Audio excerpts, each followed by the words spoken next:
Hey, what it do, sports world? It's me again. The Winner Circle podcast with me, Ray Diggs, is here, y'all. Where passion meets performance and champions are made. I'm your host, Ray Diggs, bringing you the energy, the insight, and the mindset from across the world of sports. From the locker rooms to the big stage, this is where the real ones talk and legends rise, and the motto stays the same. Winners will always win. The Winner Circle podcast with me, Ray Diggs. We are here and we ain't going nowhere. Make sure y'all tune in because we're about to go live now. Peace. Hey, what it do, sports world, and welcome to the Winner Circle podcast with me, Ray Diggs, man. Hey, man, I got a great segment for you all, man. I want to talk about the AFC, NFC Divisional playoffs and what we can expect from the NFC AFC championship game. Before I get started, man, make sure y'all hit the like button, the subscribe button, and also the share button, and make sure y'all give me your feedback on what you all think about this segment. But hey, listen, man, we had some big games in the NFL. We had the Buffalo Bills going down there to Denver to face the Denver Broncos. Then we had 49ers going to Seattle, facing against the Seattle Seahawks. And then Sunday, it wasn't a disappointment. You had the Texans going to New England, and then you had the Rams going to Chicago. This right here was a great weekend. It was really only one game that we can honestly say that it wasn't even close at all. Some people can say the Patriots game wasn't, but the Patriots game was close. I mean, they only won by 12 points, so it was definitely close. But the 49ers the 49ers and the Seattle Seahawks game was the only game on the slate that was a blowout. The Denver Broncos, they kicked it off Saturday. It was them against the Buffalo Bills, and everything that could go wrong did go wrong for the Buffalo Bills and Josh Allen. Fumble after fumble after fumble, interception. And then in the end, the Denver Broncos, Bo Nix, even though he went down with an injury, Bo Nix led the Broncos down the field in overtime, kicked the game-winning field goal, and the Broncos are moving on. Now, after that game, the Buffalo Bills fired Sean McDermott. And I think that he was the scapegoat, because if you fire him, why not fire the GM? Not only did you keep the GM, you promoted the GM. Now, I don't know if y'all watched the press conference that they had today with him and the owner. The owner came out talking about, the old coaching staff wanted Keon Coleman. My only thing about this thing is this. Why the hell are y'all bringing up Keon Coleman like he's the biggest issue that y'all got in Buffalo? Y'all got way bigger issues in Buffalo than Keon Coleman. Is he one of the issues? Yes, but he ain't the biggest issue. First of all, your defense can't stop a damn baby with a runny nose, okay, with a cold, okay? We get it. And if you cannot stop anybody, now 30 points in any game should be enough to win a game. But in the end, it wasn't enough. So that falls on the defense. Keon Coleman actually, who made that one touchdown catch that actually pulled y'all within 3, if I'm not mistaken. But you want to blame the wide receiver Keon Coleman for what went on, I'm guessing, because that's who the owner brought up in his press conference today, which was the dumbest thing I ever heard. But I'm going to tell y'all why. This is the reason why I feel like teams like Buffalo, Tennessee Titans, Cleveland Browns, they would never win a Super Bowl because their owners is too involved. Their owners is so involved into the team. That is the reason why they won't ever win a Super Bowl. Teams like that don't win Super Bowls. Teams like that, honestly, really don't even make it to they don't really make it to the playoffs. But the Buffalo Bills, they have Josh Allen. Josh Allen, he's just one of them dudes. And he made it like the reason why they fired Sean McDermott is because Josh Allen got up there, their franchise quarterback was on the podium crying.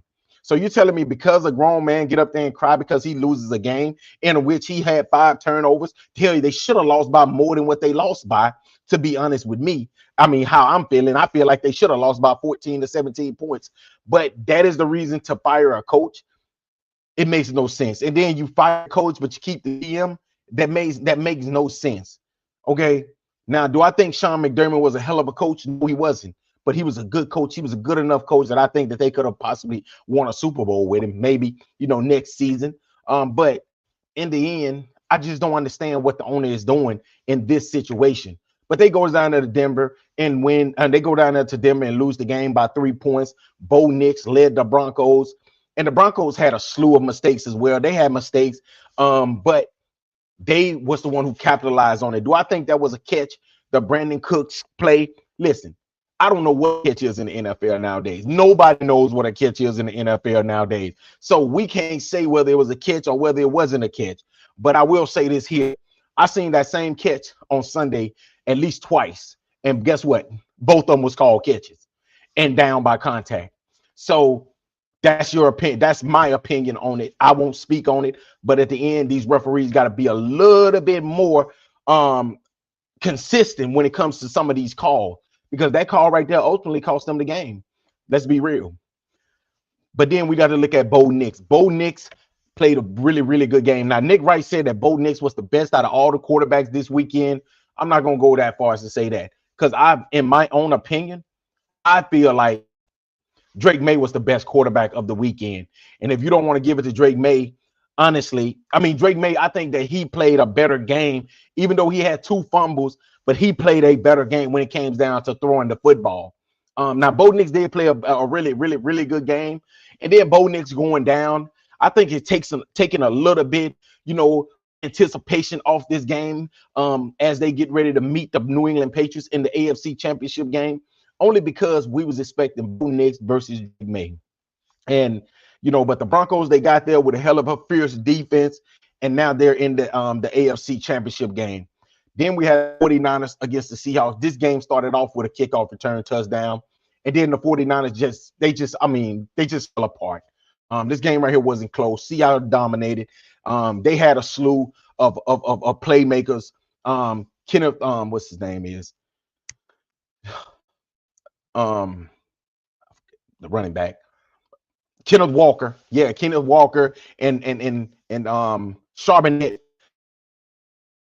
Man, Charbonnet went down with an injury, man. I'm going to be honest with y'all. I think that Charbonnet injury is going to come back to haunt the Seattle Seahawks. Now, I might be wrong, but I just got a feeling that the Seattle Seahawks won't be able to win a Super Bowl without Zach Charbonnet.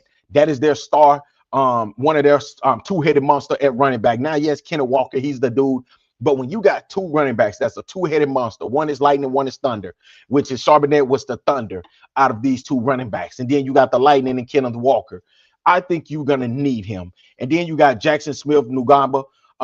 This dude right here, JSN, this dude is a baller. Cooper Kupp, he made 5 catches for 6 yards. JSN, he made 3 catches, 19 yards and a touchdown. They didn't even need none of these dudes to really perform how they wanted, how they normally perform, because this game right here was already over with in the first half, honestly. If you just look back at it, if you look back at the game, this game right here was over with from the beginning.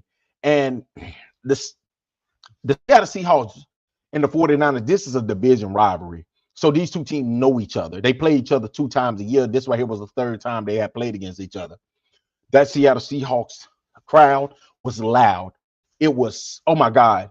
It's going to be hard for anybody to go into Seattle and beat them, even though the Rams have their number, but I think it's going to be difficult for them to go into Seattle to win this game. And Brock Purdy, man, he was just Brock Purdy, man. I mean, Christian McCaffrey went down with an injury. The receivers were dropping a lot of passes. Now you look at it and you think to yourself, George Kittle was really needed in this game, which if they had him, I don't think it would have mattered, but they really need him. Sam Darnold didn't have to do much. He only had 12 for 17, 124 yards and 1 touchdown. So he didn't even have to do that much. I think that with this running game, that's why I said that I feel like Charbonnet is going to be missed by the Seattle Seahawks, because they take the pressure. Them running back take the pressure off the quarterback. They don't have to do a lot. He don't have to make all of these, these amazing throws like some quarterbacks do. He can just play within the game plan, and they'll still win the game. But the Seattle Seahawks are going to be a tough team for anybody to beat. But they'll be moving on to the NFC Championship game. And then on Sunday, we had the New England Patriots and the Houston Texans. Now, I will say this right here. New England came out there and they played a hell of a game in the snow. When you look at CJ Stroud, he had a horrible game. He was 20 for 47, 212 yards, 1 touchdown, and 4 interceptions. Okay. But this right here, what I want to say. I don't understand fans, y'all. I don't understand them. I think fans are the worst people in the world, honestly. But we need them because they will switch up on you so fast. Now, do y'all not know how young CJ Stroud is? Do y'all not know CJ Stroud is only 24 years old, just turned 24 years old, just finished up his 3rd year in the league? He's only 24 years old.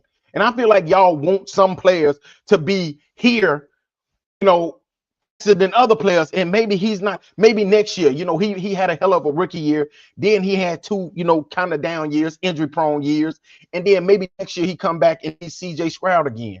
But we got to stop every time a player have a bad year, he's a bust. Okay, we know how good CJ Stroud is. We know, we watched this dude be amazing. But you want to know who y'all pick? Y'all pick and choose who you want to say, oh, this person right here. Because guess what? When Josh Allen was 24 years old, how good was Josh Allen when he was 24 years old? He was struggling until he got a hell of an offensive coordinator, which was Brian Daboll. And that's right there when he became Josh Allen. Okay, let's talk about Joe Barrow. Joe Barrow has basically been just Joe Barrow. He hasn't won anything. At least CJ Stroud is getting his team to the playoffs. At least he's getting his team, at least he's playing in January. The season ain't over with by Halloween, Thanksgiving. See, we got to stop this, man. When it comes to certain quarterbacks, y'all want to pick who y'all want to. Oh yeah, this person right here is a bust. Oh, this person right here, was he a reason why they lost? It was a plethora of reason why they lost. Yeah, he had 4 interceptions, and I think he might had let's see, and he had like 1. No, he didn't have no fumbles. He only had 4 interceptions. So guess what? The Patriots had 4 fumbles, even though we recovered 2 of them, but we had 4 fumbles. We lost 2 fumbles. The Patriots did. Drake May, but in the end, Drake May made the plays. He was 16 for 27, 179 yards, 3 touchdowns. And then, like I said, Ramondre Stevens, man, he just continued to get better and better as the season goes on. Keyshawn Butte. Hey, this dude, we try to tell y'all, them LSU receivers, this kid, I think this dude right here, if he can just figure it out, this dude is a bona fide =1 receiver. Then you got Stephon Diggs come out there with his 4 catches for 4 catches for 40 yards. Demario Douglas caught had 2 catches, a 28-yard touchdown catch, and that's what the Patriots needed. That is all they needed. The defense played a hell of a game. They kept them out of the end zone. But this is what I don't understand about some analysts, like the Nick Wright, like the Cam Newtons. They want to diminish everything that the New England Patriots do. That the Patriots had the easy schedule in the NFL. Cool. By all means, okay. By analytics, like everybody want to use analytics. Okay, cool. Yes, they had the easy schedule. Okay, they get into the playoffs. They play against a team that made the playoffs. They could have got hot, but then they go out there and they dominate them. They said, okay, Justin Herbert really ain't that good. When did Justin Herbert not become that good? What? Because he played against the Patriots and the Patriots shut him out? Because the Patriots dominate him? Everybody offensive line is bad. Here, the Patriots offensive line is bad. We allowed 5 sacks on Drake May. Guess what? In 2 games, Drake May has been sacked 10 times. So I don't want to hear nothing about the offensive line here because we got one of the worst offensive line. But we figure it out. Now, then we go up against the Houston Texans. Coming into the game, everybody was saying the Houston Texans have one of the best defenses that we have ever seen. They have the best defensive line. They have 2 defensive linemen that I have over 10 sacks. That's a lot of sacks. That's over 20 sacks right there with 2 defensive ends. I think Will Anderson had let's see what Will Anderson had, because I know he had at least 2 or 3 against us this game. So they had 5 sacks. You had Hunter had 2 and Will Anderson Jr. had 3. He came into this game with 12 sacks. Guess what? Hunter had like 11 sacks. So that's over 20 some sacks. Okay, these 2 dudes right here really raised hell, and they raised hell in this game as well. But now they're saying that the Houston Texans really weren't that good. Their defense really wasn't that good. The Broncos got a better defense. They had more sacks. Man, listen, let me tell you something. Everybody that watch football, they'll tell you the Houston Texans had the best defensive line in the NFL. And it wasn't, and I'm not saying that it wasn't close. And I'm gonna say it. It wasn't close.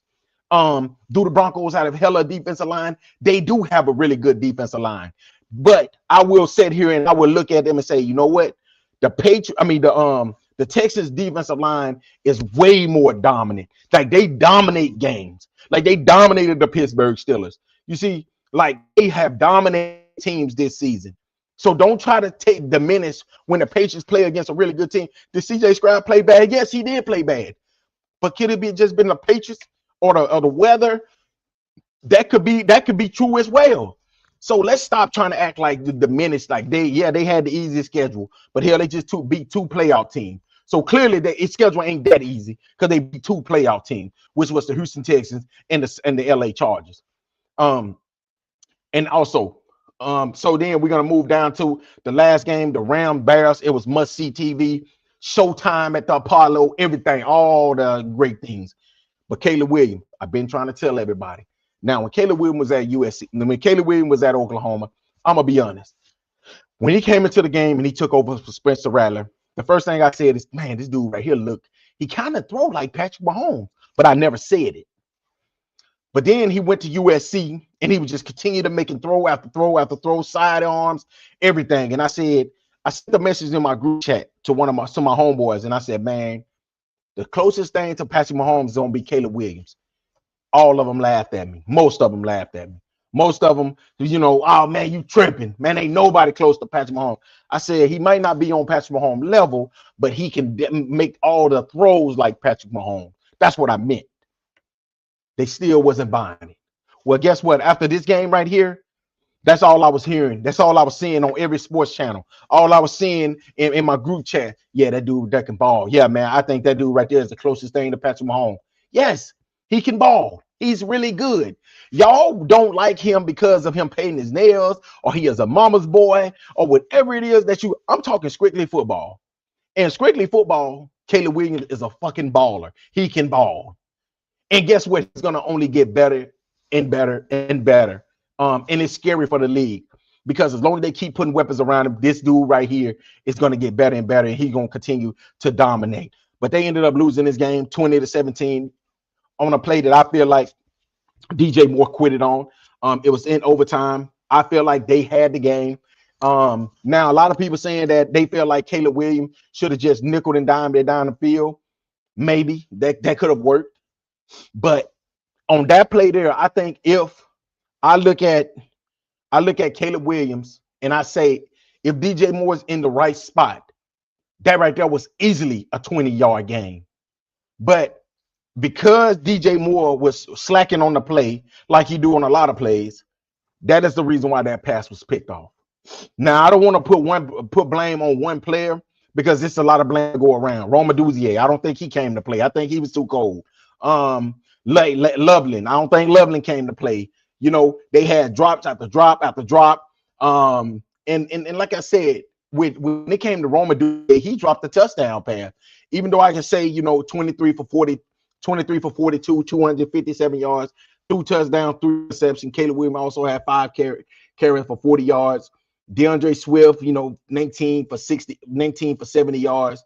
And like I said, Colston Loveland, he had 10 targets. He only had 4 catches for 56 yards. DJ Moore, 5 catches for 52 yards. Roma Duzier, 2 for 44. Cormick came in there. He had 3 for 31 in that amazing touchdown for Caleb Williams on 4th down, where he, floated it up there. And we was just like, dude, Caleb Williams has arrived. And one player that I think is going to be a hell of a player is Luther Burden Jr., Luther Burden III.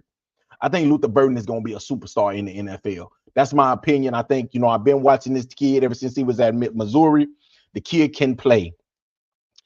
But I'm going to tell you, the Chicago Bears have to build that have to build their defensive lineup a little bit more to get pressure on other teams' quarterbacks. Because that's right here, ultimately, especially when they, with the secondary that they got, their secondary is good, but it ain't all that. But like I said, when you look at the Rams, Matthew Stafford, I'm starting to think, if Matthew Stafford would have been with Sean McVay all of this time, hell, how many championships do y'all think Sean McVay and Matthew Stafford would have won together? I'm gonna say probably about 3 to 4 Super Bowls, because I think that this right here is a match made in heaven. These two together. Matthew Stafford was 20 for 42, 258 yards. And Corn, man, like I said, Kyron Williams, 21 carries, 87, 2 touchdowns. These running backs run so hard. Then you got Parkinson, he had 56 yards. Nakua, he had 56 yards. Willington, he had 35. Kyron Williams, like I said, them receivers, them running backs, they can catch as well. He had 30 yards receiving. Higbee and Devontae Adams also had 24 and 27 respectively. And like I said, y'all, this Rams team is a really good team, and it's led by the quarterback and the head coach. I think that this team right here can win the Super Bowl.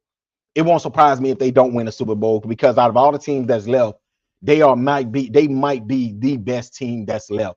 And I'm talking about even me with the Pats. I love the Pats, but I think that this might be the best team that's left out of all the teams in the playoffs. But like I said, Matthew Stafford, he got the weapons, y'all. You want to know something, man? This right here is the reason why I feel like Drake May should be MVP, but I won't be mad if Matthew Stafford win it. First of all, Matthew Stafford he's been in the league forever. He's 36.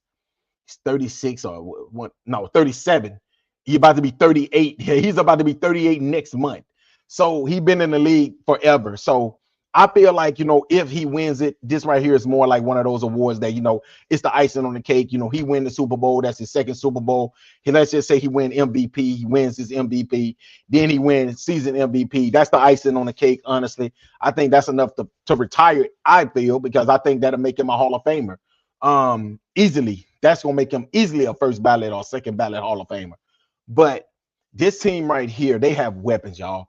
They got Nakua. They got Blake Corum. He can catch. You got Kyron Williams. He can catch. You got Higbee, Pinkston, Parkinson. Then you got Devontae Adams. I mean, he might be the best second or third receiver in the NFL, to be honest with you. And like I said, man, this right here is the team right here. Now they're getting ready to play against the Seattle Seahawks, and this is another division rival. But I'm gonna tell y'all, this team right here, this is one of those teams that have the Seattle Seahawks number. Well, they actually lost to him earlier this year in overtime, but the beginning of the season, I think they played each other at the beginning of the season, in which the Rams. So this right here gonna be a hell of a game. They won the first game, the Rams won 21-19. The second game they played, they lost the game by 38-37. So I think this right here is gonna be a must-see TV. This is gonna be a hell of a game between the Rams and the Seattle Seahawks. And then we have the New England Patriots going up there a mile high to face the Denver Broncos, even without Jerry Stidham would be the starting quarterback. And this is tell you how much people hate the New England Patriots. They say that they feel that Jerry Stidham is going to come out there and pick this defense apart. Now, this is a quarterback that's only have about 8 starts. Maybe, he got drafted by the New England Patriots. He was under, Josh McDaniel. Josh McDaniel got him from New England and brought him to the Raiders, and then he made him his starting quarterback, but it didn't work out. He's a career backup quarterback, but now, I think that, they can possibly put in a really good game plan for him that can give him time to throw it, and he can make plays in this game that can make this game very interesting, possibly win the game. But the New England Patriots should win this game. The New England Patriots should win this game by at least 7 to 10 points. Because they clearly are the better team. When you don't have your quarterback and this other team have an MVP at quarterback, you should not lose the game. But anything can happen in the NFL. You just never know. But I think this right here is going to be a big game. Even if we beat the Broncos, I think people are going to say, you know what? They still had the easy schedule in the NFL because they didn't have their quarterback. Because it's the Patriots. I know what people thinking, man. They did not expect the Patriots to bounce back this fast. They did not expect the Patriots to be back at where they are right now. But the thing about it is, when you get a quarterback and you get a head coach, that's really all you need. That's basically what I just said about the Rams. You get a quarterback, you get a head coach, boom, that's all you need. That's a start. And that's why the Patriots are back here so fast. They got Mike Vrabel and you got Drake May. But Drake May, he gonna have to cut down on the turnovers. If Drake May come out there and he play a clean game, I think we win this game by 10 points. But that's a lot to ask from a player that's fumbled at least 4 times in the playoffs in 2 games. So, but I think it's going to be a really good game. I think both of these games are going to be really good, and it's a chance to go to the Super Bowl. If the Patriots can get to the Super Bowl, I would say that this right here has been the biggest turnaround of a team in a very long time. A team that went from winning 3-4 games the season before to winning 17 games now. That's a that's a lot, man. But it's gonna be a really good game. I think it's gonna be really, really good. For both of these games is gonna be really, really good. Arsenio, what a good, bro. He said that the Patriots dominate Houston, and I'm glad Houston lost because they're in the Coast Division. I can't stand Scribe, bro. I don't I don't know. He's a bust though. Hard to win in New England in the element, bro. It's hard to win for any New England. Everybody knows that. I just don't understand how people can think that CJ Stroud is a bust at 24 years old. This kid right here, it ain't like he just had like bad, his first season, he bust onto the scene. And I think that once you do that, it's kind of like Patrick Mahomes. You think about Patrick Mahomes. Patrick Mahomes bust onto the scene. He had 50 touchdowns. Now everybody look forward to him having, if he have 35 touchdowns, even though 35 touchdowns is a good ass season in the NFL, they're saying, man, Patrick Mahomes look like he falling off, man. He only had 35 touchdowns. Bro, 35 touchdowns is enough. But because he set that standard so high, that is the reason why people think like now, even like right now, this season he missed games, but he still had like 19 touchdowns and like 8 interceptions. That ain't really a bad season. 19 touchdowns, missing about 5 games. Like, so I say if he played those 5 games, he easily have probably 30, 34 touchdowns. So people gotta start thinking a little bit more and stop trying to act like, oh yeah, because he had 30 touchdowns his rookie year, he's supposed to get. Well, we don't hold everybody to that same standard. We don't hold everybody to that same standard because y'all don't hold Joe Barrow to that same standard. Joe Barrow, I'm gonna tell y'all something. Joe Barrow, Lamar Jackson, and Josh Allen, those are the 3 quarterbacks I feel like in this generation of quarterbacks that get the most excuses. It doesn't matter what happens, but they get all the praise when they win. Oh man, Josh Allen went supernova. Oh man, Joe Barrow. Oh man, Lamar Jackson. But then when they don't play good, y'all blame the defense. Y'all blame the head coach. Somebody got to get fired. But when they win, it's on them. Lamar Jackson led them boys. Josh Allen led them boys. And that is the problem that I got. Consistent. You got to be consistent. Okay? If you're going to give them the praise when they win, you damn sure better give them that same amount of criticism when they lose. And criticism ain't bad. It'll be okay. He said that the Texans got playmakers at every level at their defense, but damn the Texans. Yeah, and this right here coming from a Colts fan who hate the Texans. But right is right. They do. When I tell you this team right here has playmakers at every level, I'm talking about their defensive tackles is good. They got one of the best linebackers in the league. Hell, even Derek Stingley Jr. is one of the best cornerbacks. And the dude over there, and the one guy that be wearing the little soft cap on his head, no lie, he might be one of the hardest hitting safeties in the NFL. So when I look at this Texas team, they are one of the most complete defenses. They are easily one of the most complete defenses. Think about it. Any other team would have had 4 interceptions. They lose in that game by 21 or more. They had that many turnovers, and they still only lose the game by 12 points. Which it could have been a little bit closer than that. So I'm just saying, man, it's okay. I feel like the Texans defense is better than the Broncos defense. That's in my opinion. If I had to pick 2 defenses, I'm picking that defense right there. Because think about it. Yeah, they got Pat Surtain, but hell, they got Derek Stingley as well. And they got linebackers. Yeah, they got Greenlaw, but yeah, they got a hell of a linebacker back there as well. And then we're not going to even talk about the defensive ends. Like I said, Hunter and Anderson, these 2 dudes right here, they make nightmares for quarterbacks. So, but yeah, that's what it's going to be, man. Like I said, the NFC Championship game is coming up. In the AFC it's going to be the game that come on at 3:00 on Sunday. We got New England going up there to Denver to face the Broncos for a chance to go to the Super Bowl. And then in the NFC, the nightcap, where at 5:00, we have the LA Rams traveling to Seattle, the 12th man, to face the Seattle Seahawks. That's going to be a hard, tough game. I think that both of these games is going to be close. But if I had to, my prediction would be, I think that the New England Patriots will somehow, some way figure out the Denver Broncos defense, and then they will move on to the Super Bowl with Drake May at the helms. And I got a feeling that the LA Rams will somehow, some way, even though my mind and my heart is telling me that it's going to be Seattle, I normally don't pick in Seattle. I normally don't pick when Seattle playing at home, but in this time, I'm going to pick the Seattle Seahawks to lose at home and I'm going with the Rams and Sean McVay to get to the Super Bowl. I think it's going to be Patriots, Rams in the Super Bowl in 2 weeks, and I think that right there is going to be a hell of a game. I'm going to go with the Patriots to win it all, man. Not just because I like them, but I think that they are.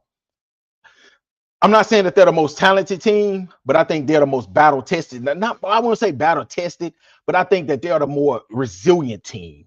When it comes down to it, I think like when things happen to the New England Patriots, they're one of the New England Patriots. They can bounce back. You know, other teams take weeks to bounce back. The Patriots, they just, and the easy schedule. Like, everybody said it was an easy schedule, but all these are NFL teams. But hey, man, I want to say, man, thank y'all again for listening to another great segment of the Winner Circle podcast with me, Ray Diggs. Man, I'm going to be coming back. We're about to go ahead and talk about the young quarterbacks of this league. We're going to talk about Drake May. We're going to talk about Caleb Williams. We're going to talk about Bo Nix, and we're going to talk about Jaden Daniels and why this right here could go down as one of the best quarterback draft that I think in a very, very long time. So make sure y'all tune in to that one. Hey, and also, man, Arsenio said he think it's going to be the passing Rams to meet in the Super Bowl. Hey, bro, I think it's going to be the passing Rams as well. I think that these two teams right here, I think Bo Nix getting hurt, I think it's going to hurt. It's going to hurt the Broncos. And I wish he was healthy because I want to see him go against Drake May, but I think it's going to hurt them. Yes, Jarrett Stidham, he's a very veteran quarterback. And then you got Nick Foles that come out and say that, well, backup quarterbacks normally play good in big games against the Patriots. Man, listen, Nick Foles, you had one good game. You got paid after that game, and we ain't heard from you since then. We ain't heard from you and since then. Now you are a tweeter. Now you tweeting everything now. So, bro, you had one good game against a team that had 2 weeks off in the Super Bowl, in which y'all still should have lost the game. Hell, we scored 30 points, which Tom Brady scored 30 points. But in the end, you played hell of a game. You did. But bro, stop acting like you just was that dude. Because you were. But hey, man, y'all let me know what y'all think, man. Until next time, y'all have a great, safe night. I will be coming back. We're about to go ahead and talk about these quarterbacks in the NFL, these young studs in the NFL. Mr. Diggs, we're on in 5.